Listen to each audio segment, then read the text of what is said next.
So what we're going to discuss in the next chapter is lines and graphing and stuff. So the first thing I want to talk about is a thing called the Cartesian coordinate system. So this is a one-to-one correspondence between points in a two-dimensional plane and then the set of all ordered pairs. So how you do this is you take two number lines, one horizontal, one vertical. That one's called the x-axis, that one's called the y-axis. 1, 2, 3, 1, 2, 3, etc. You know, stuff like this. You've all seen that before, right? Okay. And so if I want you to graph the point 1, 2, how do you do that? Over 1 up 2. If I want you to graph the point 0, -1, down 1. Okay. And this divides the plane into 4 regions called quadrants, right? This one's quadrant 1, this one's quadrant 2, this one's quadrant 3, and that one's quadrant 4, right? Okay. Does it make sense that in quadrant 1, both the x and the y are positive? In quadrant 2, is the x's and the y is? In quadrant 3, both negative, and in I don't know why I wrote -1. And in quadrant 4, I think positive, negative, right? Because over and down. And the axes themselves are sort of the boundaries, and they're not in either quadrant. They're sort of special. Okay, so that should be pretty simple. Now the second thing I want you to kind of have some experience with is this stuff called set notation, just to kind of read what this says. So in words, what this says, it's the set of all ordered pairs. So the set of all ordered pairs. Do you remember what the bar meant? Absolute value. Such that. It means absolute value when there's 2 of them around something. So it's the set of all ordered pairs such that y equals 0. So all this stuff should be able to be described by saying, oh, it's this axis, or it's that axis, or it's all the points in a certain quadrant. So all the ordered pairs where the y is equal to 0. So if you look at where do all the points where the y is equal to 0, where do they all live? They all live on the x-axis. Does that make sense? Because for all those points, you've gone up nothing. So that is the x-axis.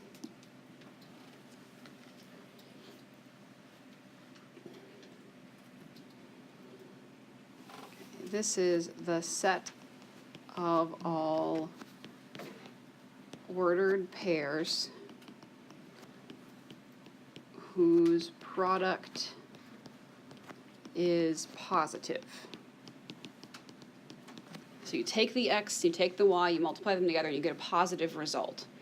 Where would all the x's and y's that have that property live? What quadrants? Quadrant 1, yep. And quadrant 3, exactly. If I'd said less than 0, it'd be quadrant 2 and quadrant 4, right? What if I added in an equal to 0? What if I said the set of all x, y such that x, y bigger than or equal to 0? What do you have to add in then? It'd still be q1 and q3, right? The product would be 0 if your x or y was on an axis, right? So, and the x, y axes. That's what you would add in if there had been that or equal to 0. Yeah? Quadrant 3 works because... Both the x and y are negative. And when you multiply 2 negatives, you get a positive. What happens when you're above this quadrant? When you're above this Oh wait, no, never mind. I see what you mean now. Are you talking about the second thing? Yeah. Uh-huh. Like if you're right on the axis, then one of your variables is 0, so the product would be 0. Yeah, I understand. Yep, okay, good. All right, now we're also going to graph a bunch of functions. So if you know alternative methods, you're totally welcome to use them. The book only assumes that you know how to plot points at this point in time.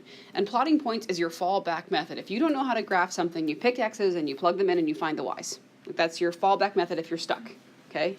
It's hard sometimes to know what x's to pick, but pick things that are, don't pick 1,000, right? I mean, that'd be silly. You Pick almost like, always pick 0. you always pick 0, you pick 2, and typically you also pick some negatives because they may behave differently than positives. Does that make sense? Okay, so with this one, a lot of students that I've seen mess this up because they do the following. They say, so I'll make a table just so I can keep track of what I'm doing. They say, okay, well, x is 0 is easy. When you plug in 0, what do you get for y? 5. Then they plug in 1, and they write down negative 1 squared plus 5, and they say that's 6. Is that right? No. What should it be? Negative, maybe just 4. It should be 4. So here is how you should think about a negative x squared. So if I give you 2x squared plus 5, and you plug an x in, first you square it, then you multiply it by 2, right? If I give you negative x squared plus 5, that negative's like a negative 1, right? So it's negative 1 x squared plus 5. So when you plug numbers in, first you square them, then you multiply them by negative 1, okay? All right, great. So when you plug in 2, what's that going to be? 1. Let's just plug in 3 for good measure. When you plug in 3, negative 3 squared plus 5, that's going to make negative 4, right? Is that what you said? Okay. Okay, great. So you plugged in some positives. Now let's plug in some negatives.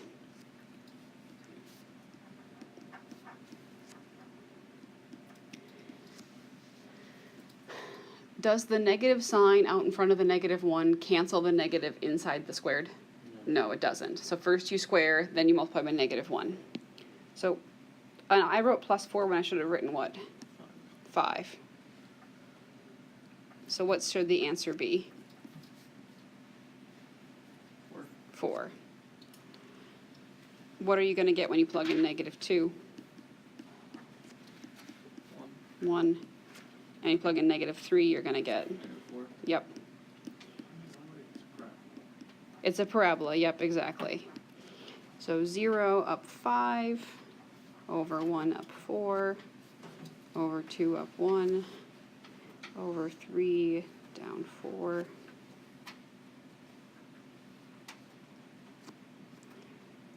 Yep, it makes this a parabola. Try to hit your dots, but you know, if you don't, I'm not going to judge too harshly. Did you ever learn about parabolas and learn how to predict without any trouble if they're upside down or right side up? The negative x. Yeah, so the negative x squared makes it what I call a sad parabola. You know, it's negative, so it's sad. And if it's positive x squared, it would be a happy, smiley parabola. Why do you have parentheses around the negative 1? Ah, because if I didn't, technically the answer would be different. So, Yes, but you're following a different rule. no. Okay, so technically if I write it sort of like that, this negative isn't squared. Yeah, but in your other ones, you don't square the negative.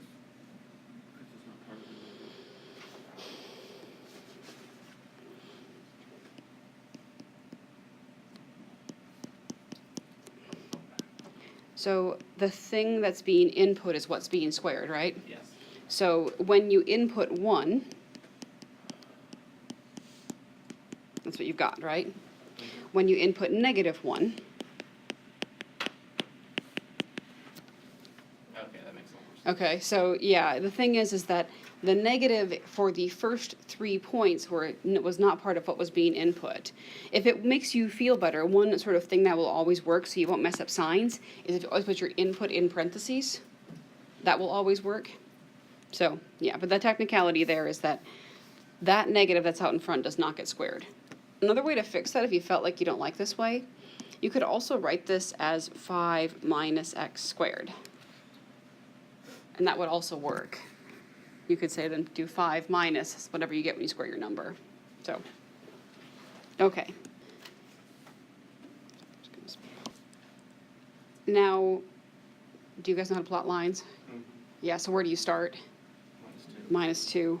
-2. And then how do you go from there? Up 1 over 3. Up 1 over 3.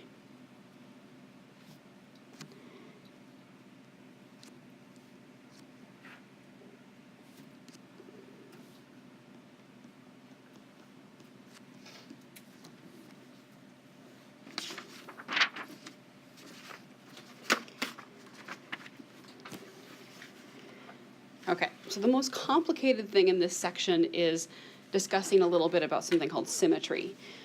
So plot the point -3, 5, and we're going to reflect this point through the x-axis, the y-axis, and the origin. So -3, 5, it's right there, isn't it?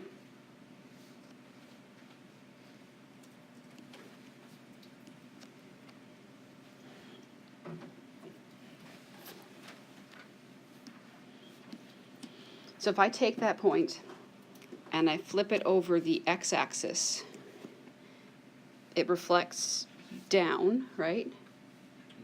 And so it's now down there. And what are its coordinates? -5, -3.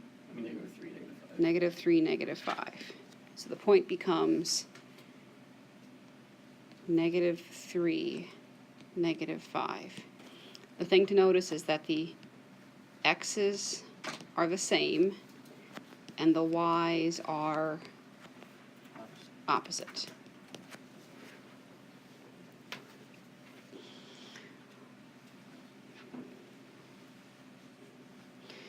Okay, how about the point, how about reflecting it over the y-axis? Where's it going to end up?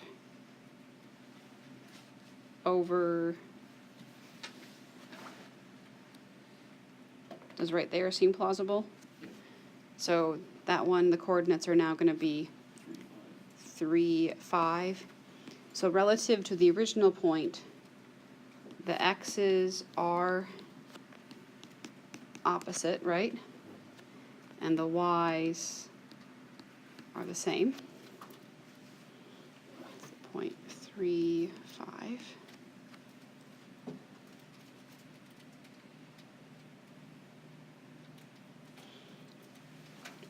And about the origin, it means that you take that point and you kind of like rotate it 180 degrees. And that throws the point down here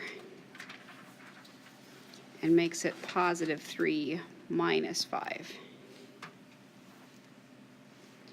So what happened with that point? Both sides switched. Mm-hmm. So both are opposites now. So usually you don't just talk about a single point, usually you talk about an actual picture. So I think the easiest thing to do here to get an idea of what's going on is just sketch a picture of a function that is symmetric with respect to one axis only. So sketch a picture of something that's symmetric to the y-axis only. This is the most common thing you're going to see. So does it make sense that I could sketch like a parabola type thing for that? Like we just had, so maybe something like what we just had is totally fine. So that's what something will look like if it's symmetric about the y-axis only. Those are also called even functions. I'm not going to make you know that word yet, but we will have to learn it eventually.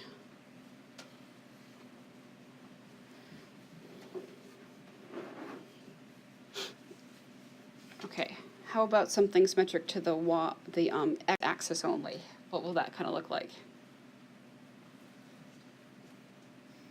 Sideways parabola. Yeah, sideways parabolas. Yeah, I like the idea. Sideways parabola is a good one. Technically, it's not a function. Yep, and I did say just a graph, right? So technically this is not a function.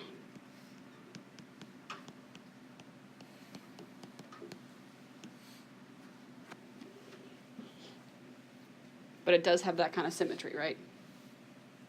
Okay. Have you guys ever seen the x cubed function before? That's an example of something that's symmetric to the origin only.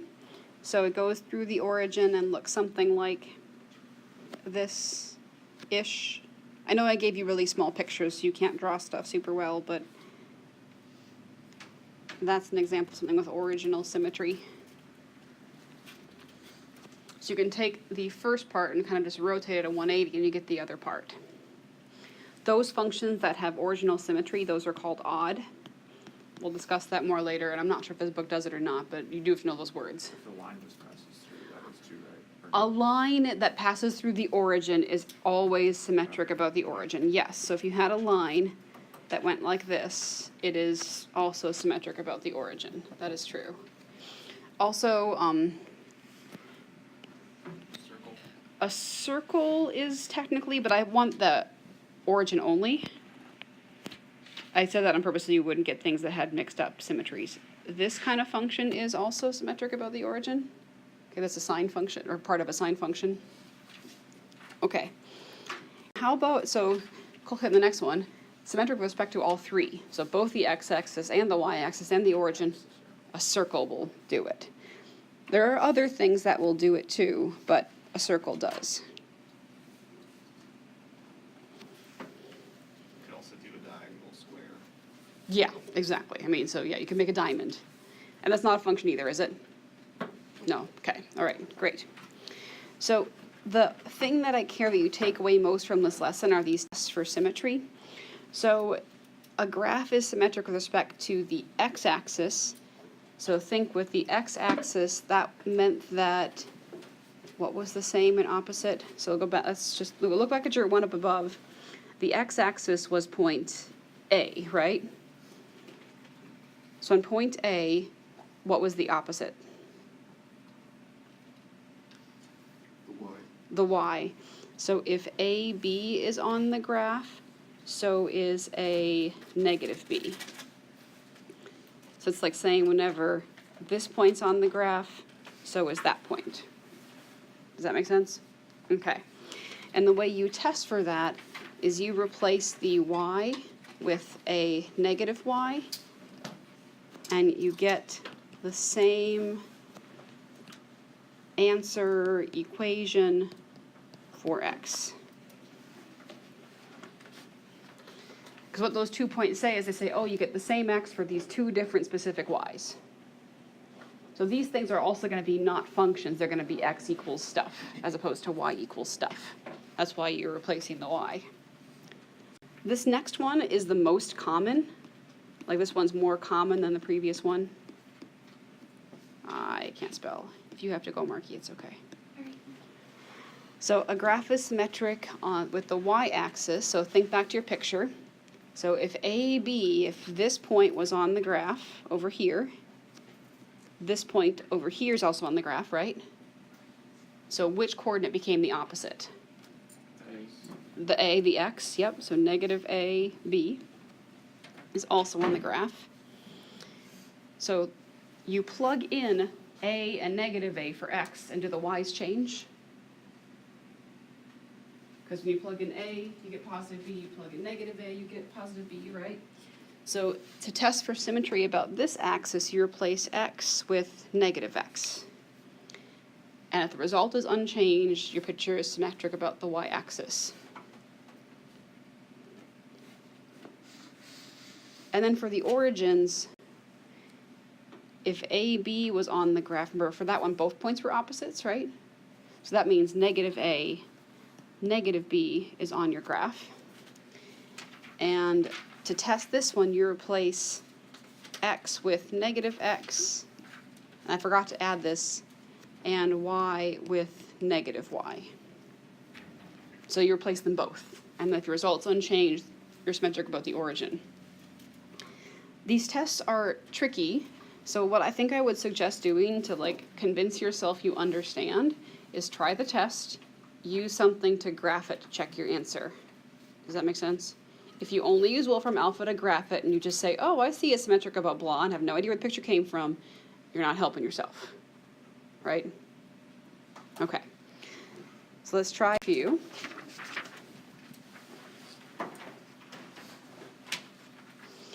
So test x cubed for symmetry and sketch its graph. So let's just test them all. So test the y-axis. So you replace x with negative x. So that's y equals negative x cubed. And negative x times negative x times negative x is negative x cubed, right? So your graph is symmetric to the axis you're testing for if when you do the replacing, your result is unchanged. Is this result unchanged? It became, is this equation the same or different than the original equation? Different, which means it is not symmetric about the y-axis. So no y sim.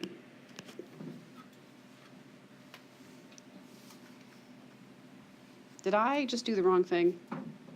Oh, I just tested y-axis. For me, y-axis is always first. How do you test the x-axis? Y with, so negative y equals x cubed. Y equals negative x cubed. So also no x sim, right?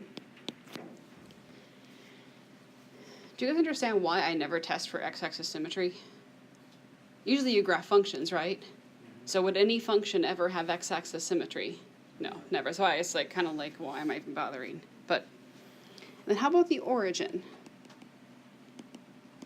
And that one you do both, right? So you'll have negative y equals negative x cubed, which is negative y equals negative x cubed. So divide both sides by negative 1 and you get y equals x cubed. So does that have origin symmetry? Yeah. Yes, it does. Okay. And then just sketch it. You can do the table making in your head if you're really good. It's like when you plug in 0, you get out 0. When you plug in 1, you get out 1. When you plug in 2, you get out 8. You plug in negative 1, you get out negative 1. When you plug in negative 2, you get out negative 8. You were just one step ahead of me.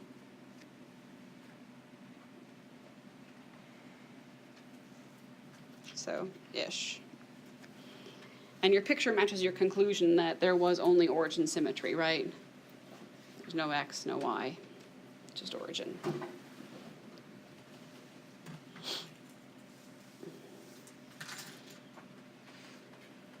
Yeah. Which equation is the one graph that goes? That The- one makes me. The graph that goes like Yeah. this, that is sine. No, well, like, there's another one that's like, maybe it is sine, but I'm thinking of one that just, like, it doesn't have to go through the origin too, like, it could go. Cos?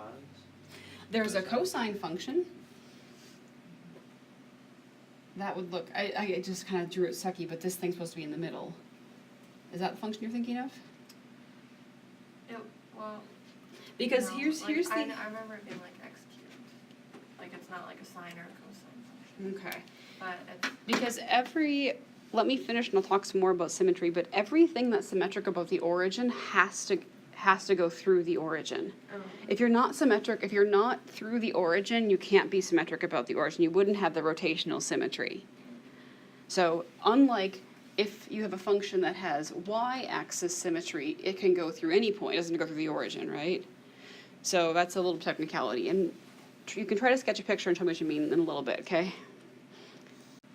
All right, negative absolute value of x. So let's test the x-axis first. Sorry, I didn't do it in that order in the previous one. To replace y with negative y.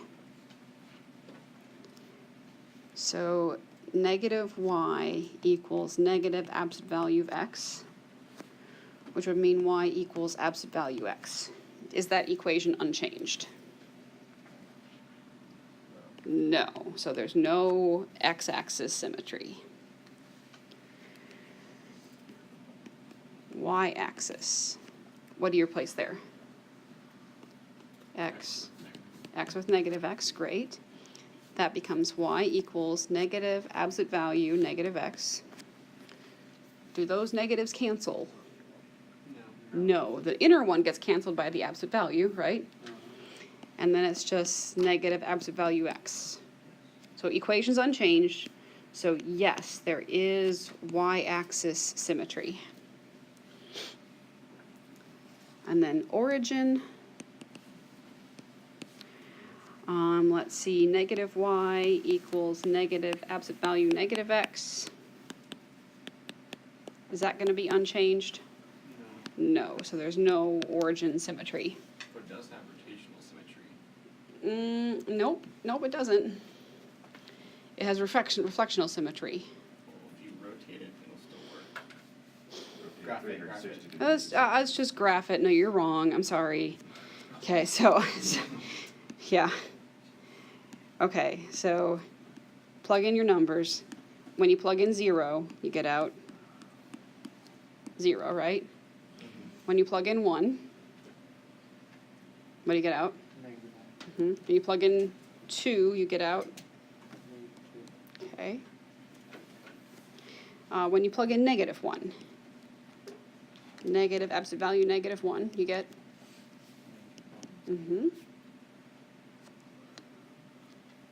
When you plug in negative 2, you get.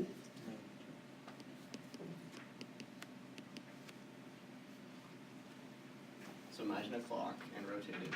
It'll still line up. 360 degrees, yeah.